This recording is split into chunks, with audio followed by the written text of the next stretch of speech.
Hi people, I'm Krystal Kat. Welcome to Kat's Intuition.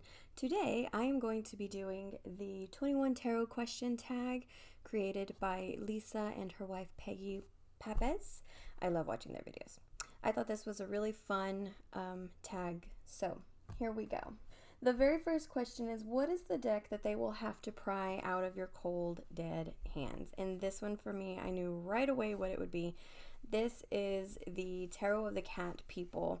This is a US Games printed deck, but the reason why I chose this for this prompt or this question is because this was my very first tarot deck that my mom bought for me. Well, not just that she bought for me, my first tarot deck ever, back when I was 14 years old. I have been reading since then. I have heard some people say that this is a weird deck. I found that to be weird because I don't see it as a weird deck at all. But I don't know. I liked it from go. It was a love at first sight. They didn't even have this in store back then. I had to have it special ordered. And so yeah, I don't think that it's weird.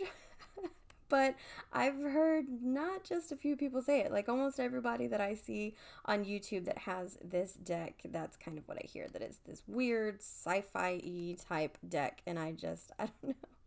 I don't see it as weird, but I love it. This is my soul deck. This is something that I will never, ever, ever, ever, ever get rid of. I love the art. It's full of color, as you can see, but it isn't like a overly bright deck. You know what I mean? Kind of like say the Halloween tarot or the Owl tarot, things like that. It's very much my aesthetic dark. I like color here and there. Like I love purple. I like a deep red. This is my all-time favorite death card.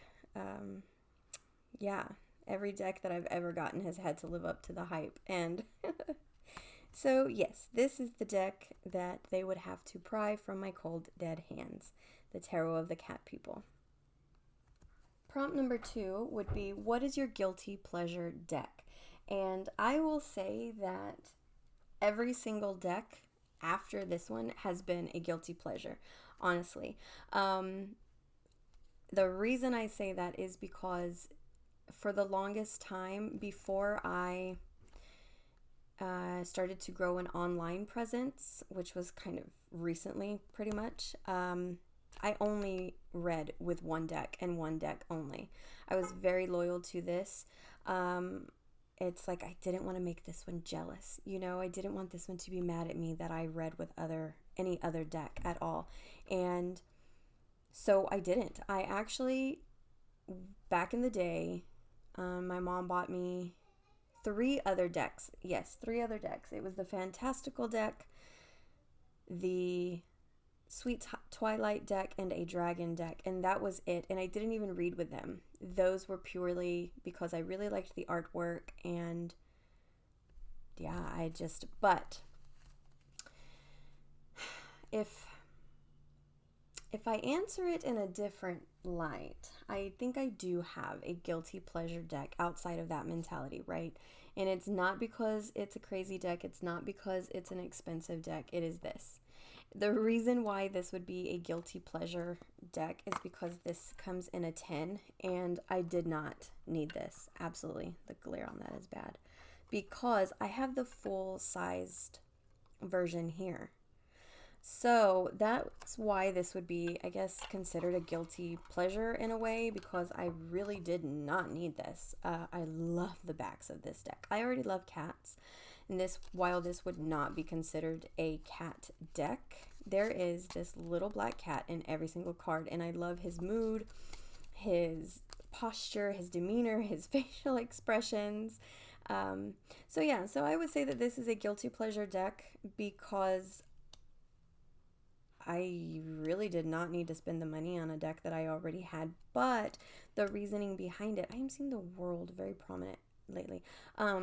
is because it comes in this tin, and I just thought this would be great when I'm traveling, and just for even every day. If I have it in my purse, my mother will call me at a moment's notice and be like, hey, you want to get away for the weekend?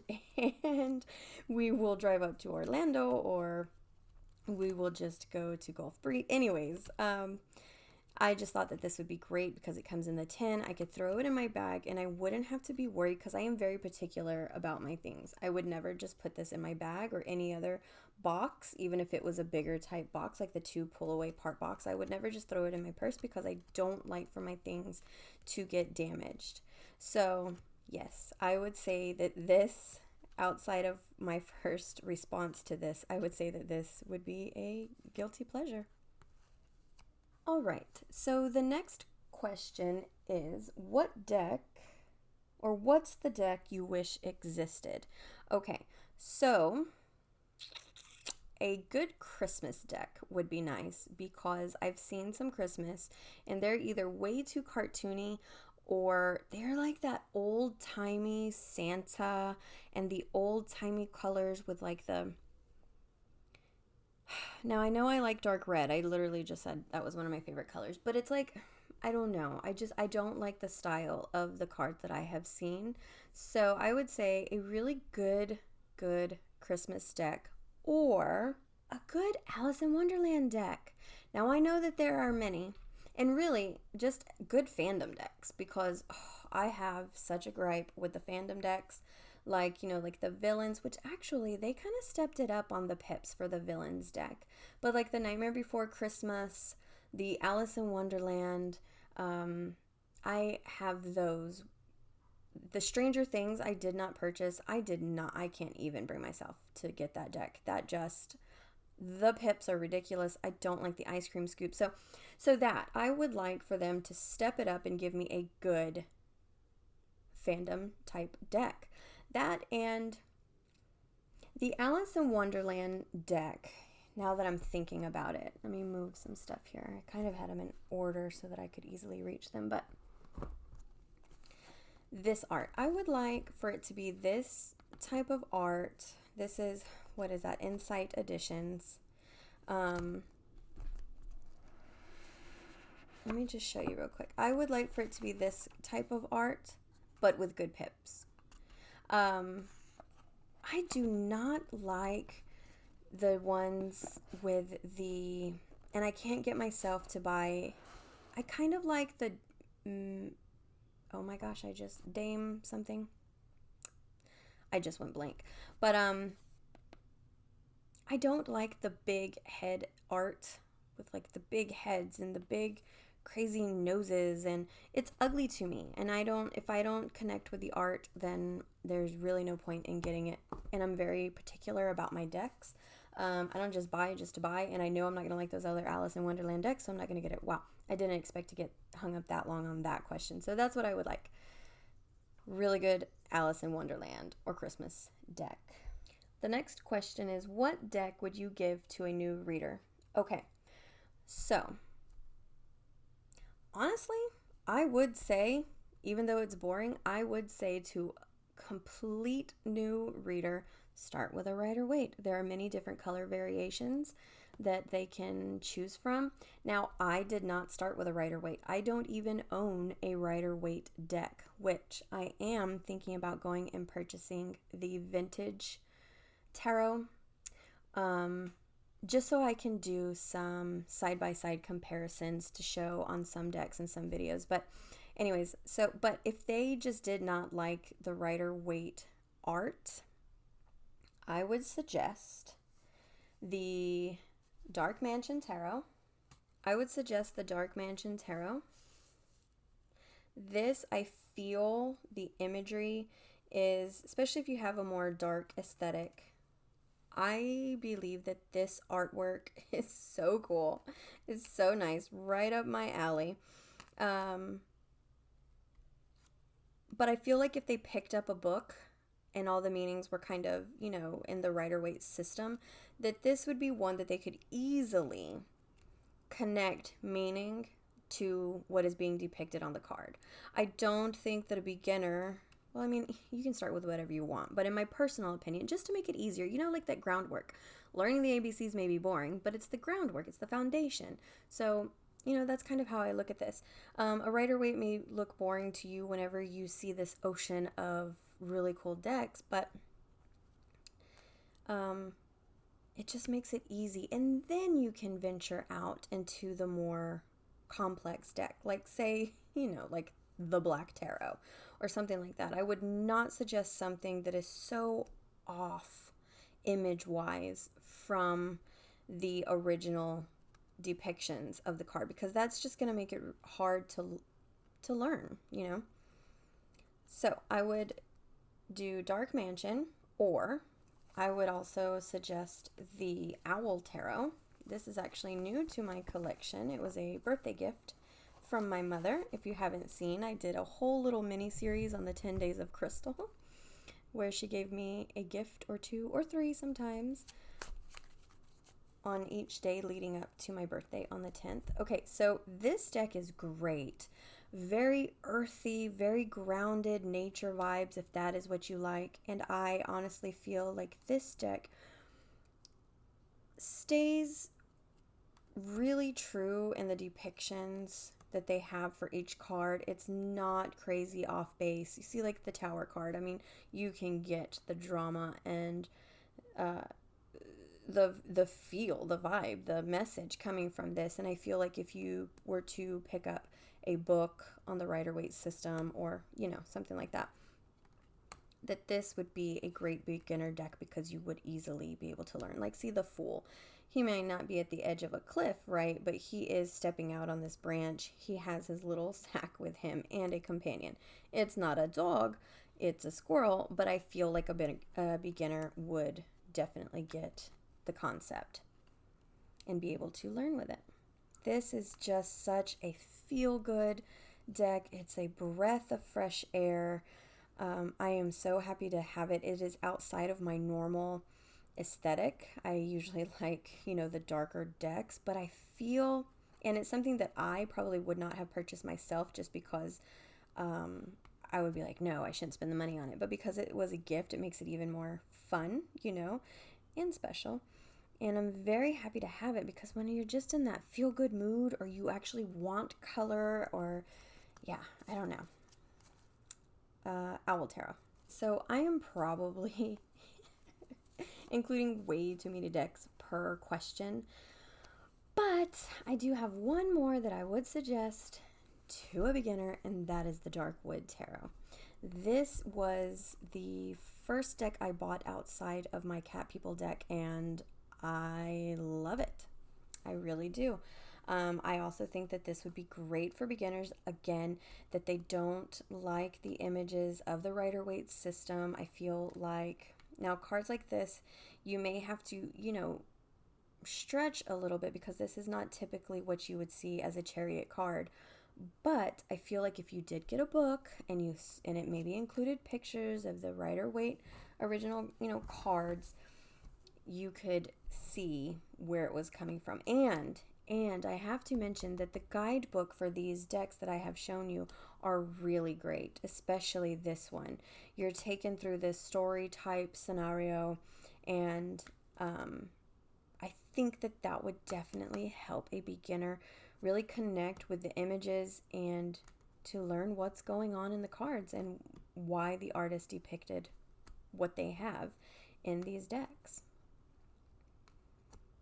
You get this very fantastical, very whimsy feel you see here with, you know, these grumpy trees and shadows and stuff like that. So, and little goblins and dragons and fae-like beings. So that is the third pick for the decks that I would suggest for a new reader. All right, moving on to question 5. It is, what deck do you want to get along with, but it just never clicked? As I mentioned earlier, I am quite particular. If I think that I'm interested in a deck, I will look through the image as much as I can find online to see if I really am going to align with the feel coming off of that deck. And if I don't, I do not purchase it. So I am lucky enough to say that, I mean, none of the decks in my practice do I not click with. And I would be so upset if I spent money on a deck just to find out that I didn't vibe with it, didn't click with it. So number 6, what deck do you only keep for the art? Now again, I'm very particular and I don't just buy to buy, but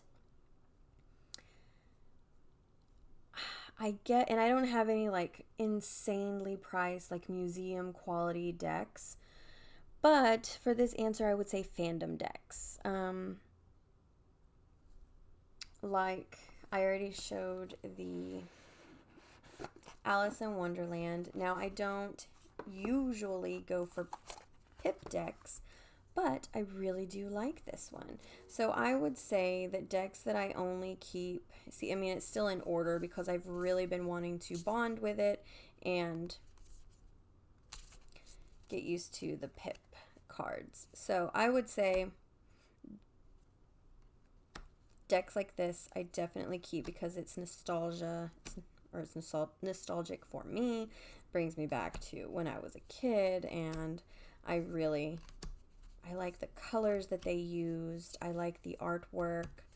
I just wish the pips were a little bit better. But so yeah, so definitely, I guess this would be something that I kept just for the art, for the feel of it. Definitely my... So would this be considered that I kept it because of the art, or would this be I kept it because I like the movie? So I don't know, because here again with the Villains Tarot,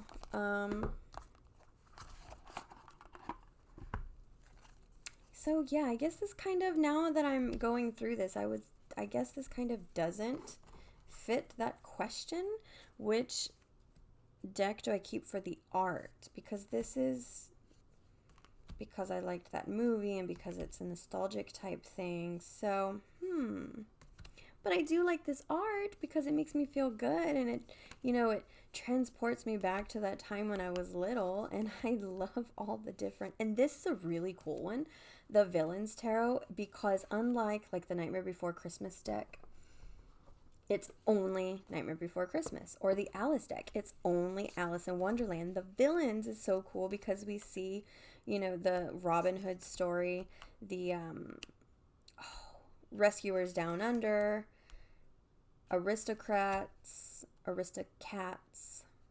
Lion King, again with Robin Hood. So yeah, you get a whole bunch of good ones.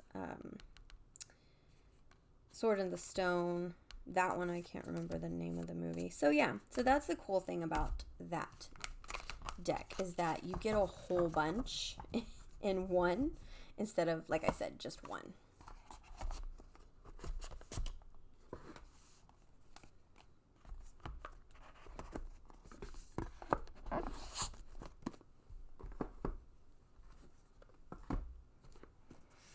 Okay, so I'm going to flip through the Nightmare Before Christmas as well, just really quick. I love these boxes.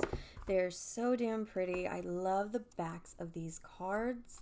And this one, I don't know, this one I got early on. This cardstock, and I am kind of a cardstock snob, I don't riffle shuffle, so I like my decks to be thick. These are thicker than the Alice and any other fandom deck that I have. So yeah, so this would be another one that I keep. I was going to say just for the artwork, but I guess because of the movie. But I do like the artwork too. Like, it's cool. I like it.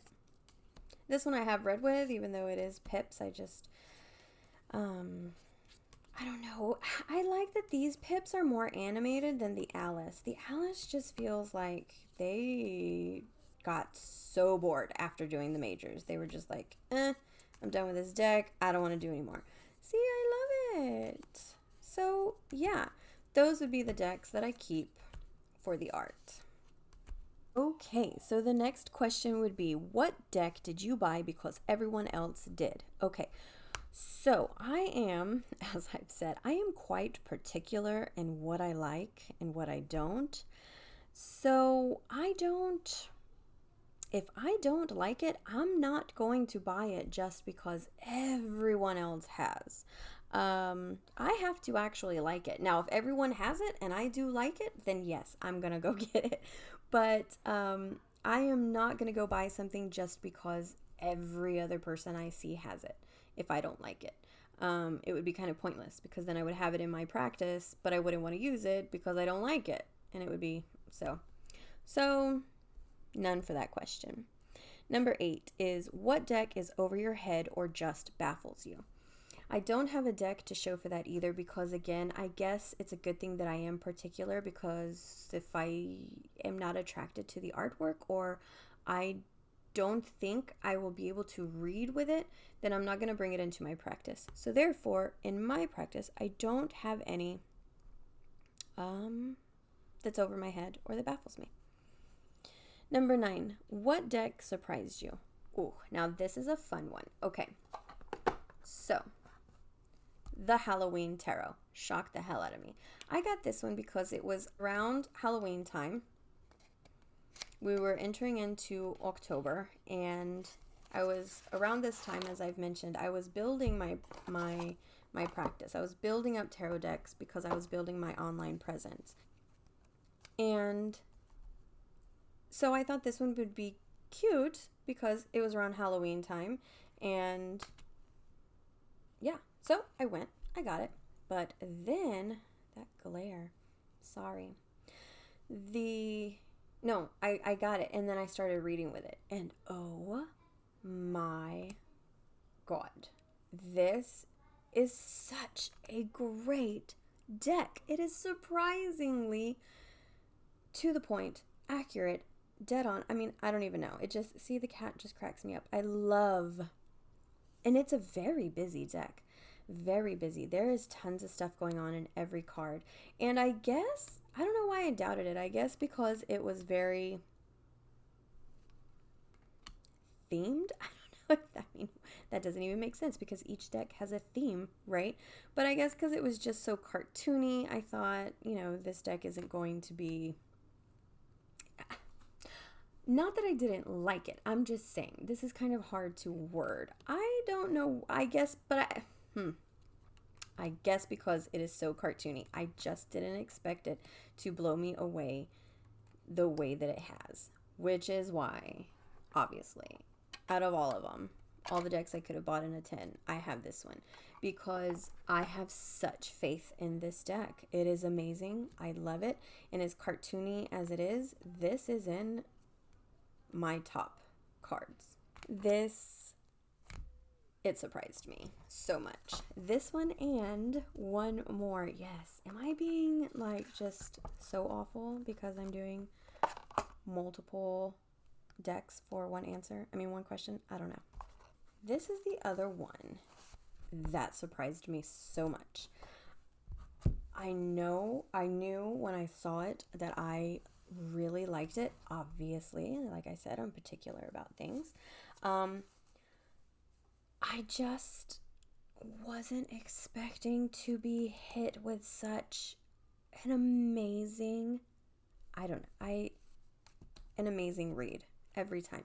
This deck just tells you how it is. And one reason that I was really drawn to it was the minors. I love the little window in the middle. That's what I call it. It's like a window for me into the card. Instead of just having pips, you have this window that oh so clearly depicts what's going on. So even a beginner could actually get this deck and read with it. It's amazing how great the creator did at depicting what needed to be depicted in such a tiny space. That just amazing. I love it so very much. Very, very glad that this is in my practice. Get that out of the glare. It's perfect. It really is. So those two decks, I would have to say, just completely shocked me in a great way.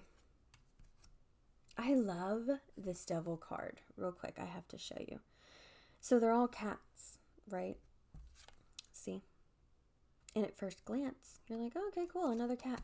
No, it's a fox. It's an imposter. It's a fox with a cat mask. Like, what? I don't know. I just love it. It's great. Look at that. Him mapping out what he's going to do. So, yes, those are the two decks that shocked me or surprised me. Okay, so I guess I'll just talk while I am putting this one away. The next question is question 10. It says, what deck doesn't really work for you, but you keep it because it's a collectible? I don't have actually anything like that. I don't have any decks, I believe, that would just be a collectible, unless time down the line any fandom decks are collectibles. I know that my Tarot of the Cat people, because I have the first edition, I don't even know if that is that even considered a collectible. They can get pretty pricey online now, even though there is a second edition out. So yeah, so I don't have a deck to show for that question. Question number 11 is what deck is your favorite gilded deck? This beauty right here, the Ocean Tarot. I am so in love with this deck. I am a Taurus, but I am so drawn to the water. This deck. Okay, so when I don't want glare, it's there, but when I do, I had to find it. Oh, yeah, so I had to blind you for a minute. I love this deck so much. So, the artwork is amazing.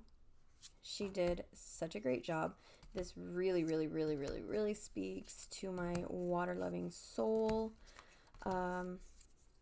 Yeah. So I really like this. Now I know that we probably all see, gold gilding, right? We've seen it. So the only other one that I could think of would be Seasons of the Witch, the Samhain Oracle, because it's red, not gold or silver. It's colored. And I think it's so beautiful. That shine. Look at that. It's so nice. And it feels so smooth. Like, I've heard some people say that they have gilding that's sharp and it hurts your hands, or it can hurt your fingers. Neither of these feel sharp, so I'm very happy about that, because I wouldn't want anything that hurt my hands. But yeah, I crochet, and if I go to the yarn aisle and I touch too many fibers that I don't like, ugh. So my fingertips don't like stuff, right? Those would be the two decks that I pick for my favorite gilded deck. All right, next, number 12. Which deck do you love but hate? The cardstock. Okay. This one, which I have shown already, but this one all the way. And really anything on Llewellyn. Ugh. Like Soul Cats, Everyday Witch, love those decks. Not going to bring them all out because I've already shown way too many per each prompt. But I would say this one, because I actually really, really, really love this one. I read with clients with this deck because she's a very accurate deck. But I hate the cardstock. It is so thin. It's that Llewellyn cardstock, and nothing should be under the feel of US Games. That should be the standard, I feel. I love me a thick cardstock. I love how quality it feels in your hand. So, I feel that US Games cardstock would be a great standard for publishers to stay at. Just my opinion. That is a deck that I love but hate the cardstock. Okay, number 13 is what deck gives you the willies? That's such a weird word, the willies. But I guess it's like what deck freaks you out, or what deck, is weird. I don't have any deck in my practice that gives me the willies or freaks me out, because if I see a deck that I think that it's just gruesome, or I already like the darker side of things, so I like a good dark deck. Like I have the True Black Tarot, which we can agree is some pretty dark images, not just because it's black, but the images, the artwork, right? It's pretty dark, but it doesn't freak me out. Like I like that. At first, I can say back in the day when I first saw the Deviant Moon, I thought, hell no. Not because things freak me out. I don't get freaked out, but I just thought, why would I want a deck to read with that had those kinds of images? I just thought that it would give me bad vibes. Like it would make me feel ugh, because I mean, every single card, I like a well-balanced deck, you know? And that deck to me, the Deviant Moon, just seemed too over the top with the weirdness, like heads coming out of some of the figures. But that for me kind of was like too far. But the more I see it, the more I wouldn't mind having it, I suppose. I just don't think I would read for clients, like in-person readings with that. So yeah, so I don't have any in my practice, however, that gives me the willies. What is your favorite deck for shadow work? Okay, so I don't necessarily do shadow work the way some or most do, and until recently I wouldn't even have had a deck to show for this. But if you watched a recent, well, I say recent, it's been I don't know how many videos ago. Anyways, if you have seen my emotional story time unboxing the Tarot Nuage, or however you pronounce that, you will see why I bought this deck. And why I bought this deck is because it's a lot to get into, but I would say that this deck would be one that if I were to do shadow work, it would be this one, because I won't get into the full story, but I do not mess with my tarot decks if I am sad, feeling depressed, feeling overwhelmed, if I'm angry, if I'm any kind of a mood, because I don't want to influence the reading. I don't want to infuse my deck with that kind of energy, right? I'm big on like energies and stuff. So I don't want to put that into my deck. But with this one, this is an exception to the rule, and I kind of deemed this my anytime deck. And there are specific reasons. So if you're curious or interested at all, you can go check out that video because it is a lot to get into. But for specific, very specific reasons, this would be the deck that if I were to do shadow work, it would be this one.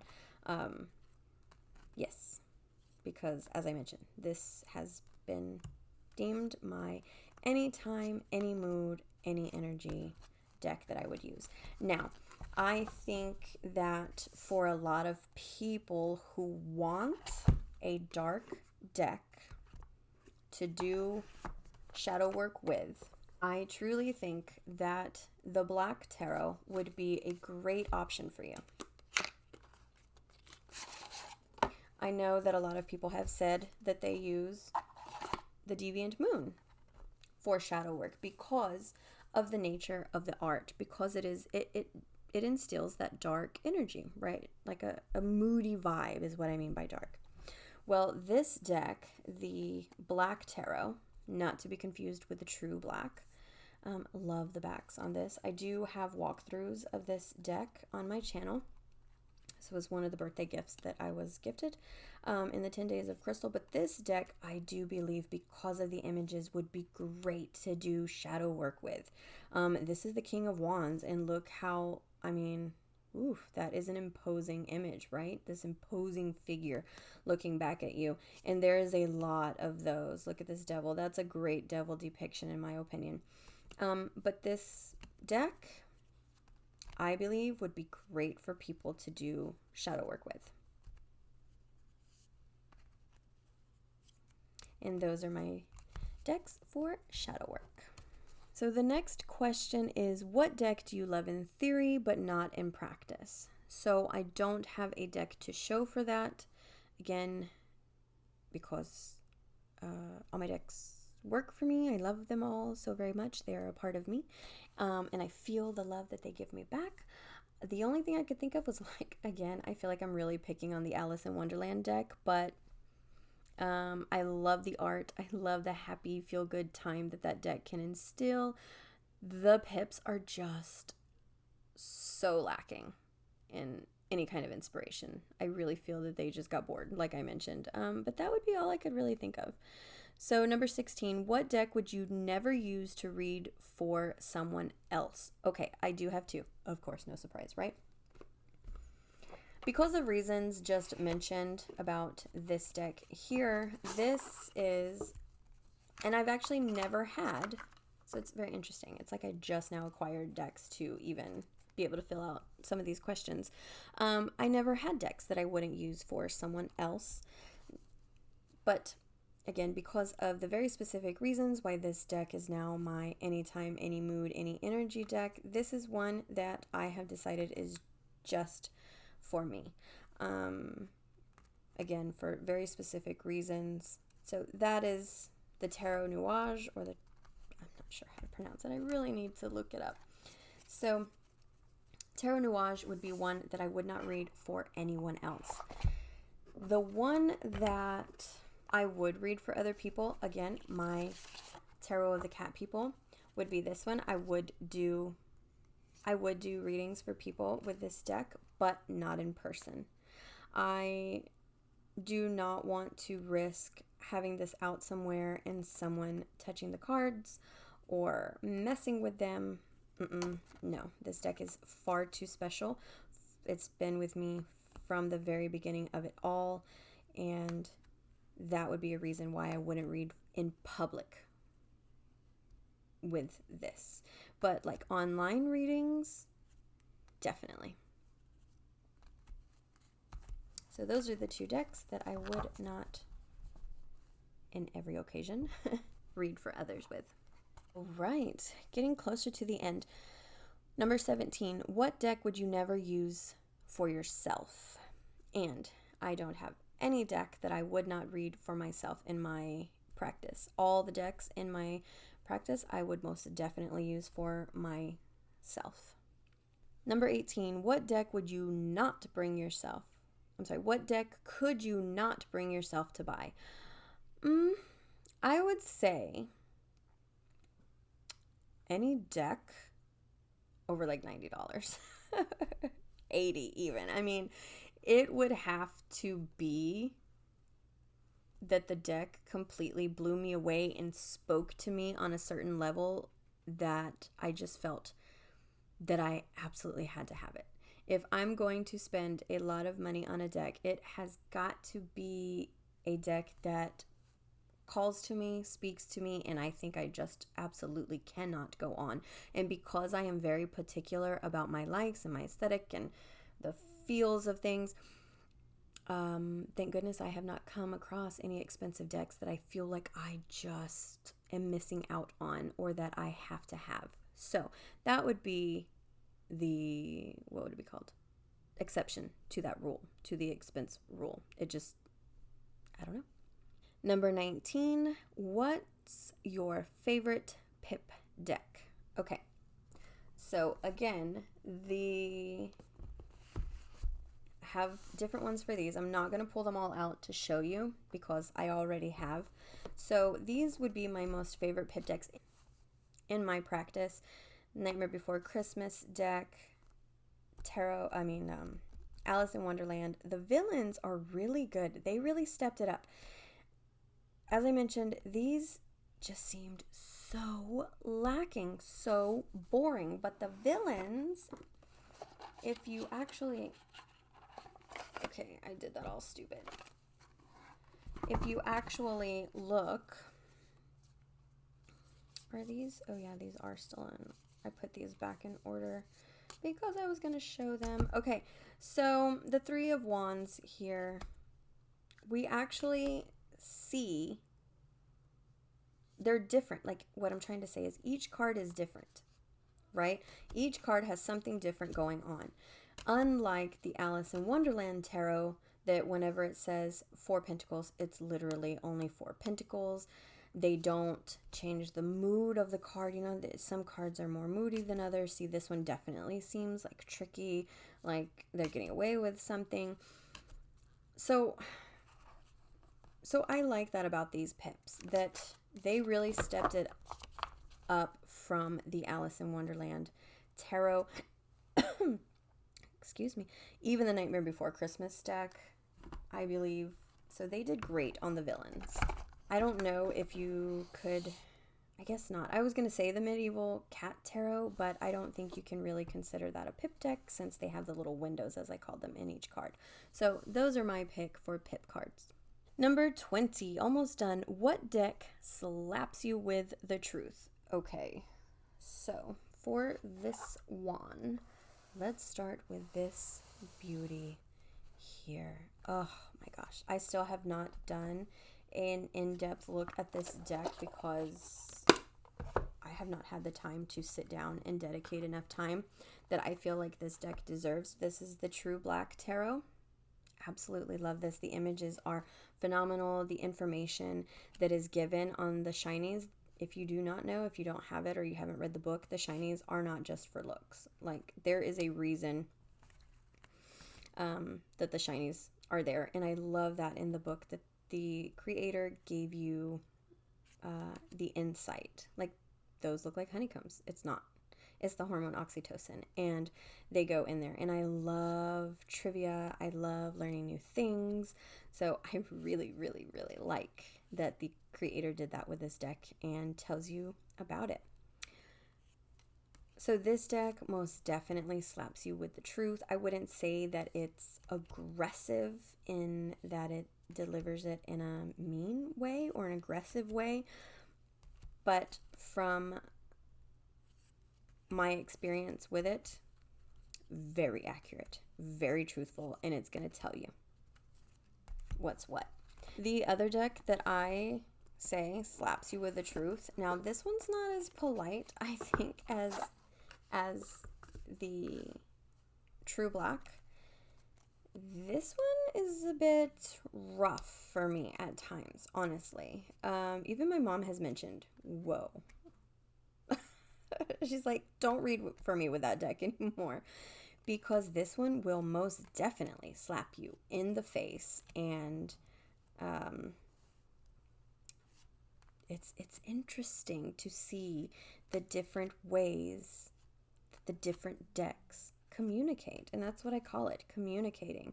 It's no two decks are alike, and I find that fascinating because I don't know, and especially for me, I'm a very intuitive reader, so that's why I said earlier that I guess energy is so important to me, because yeah, being an intuitive empath, and it just so different. Each deck has its own personality. I love it. The other one would be the Medieval Cat. I'm not going to bring that out because I already showed it, but that one, just because it has cats, it should not be disregarded, or it should not be considered a little fluffy deck. That deck tells you exactly how it is. It's going to slap you with that truth. So those are the three that I pick for that question. Number 21, what is the deck that got away? And for the last question, I do not have an answer because I feel like I'm repeating myself, but I actually want to, answer the questions and not just say, I don't have one. The reason being is that because I am so particular about my things, and about my likes, my aesthetics, I don't just want everything, and I don't just buy everything. Even if they said, okay, if you don't get this deck, you're not going to be able to get it tomorrow because we're not making it anymore. Well, if it doesn't call to me, then I do not feel like I am missing out on it. So therefore, as of right now, I don't have a deck that has got away from me, because if I am called to it, then I get it. If not, I don't. So hopefully I will never be upset that one got away. I'm sure it's going to happen down the line. But as of right now, yeah, no deck. So thank you guys so much for joining me, and going through these 21 tarot questions with me. This was so much fun. I'm so glad that Lisa and Peggy came up with this little tag. It was a lot of fun. So until next time, guys, nothing but love. Bye.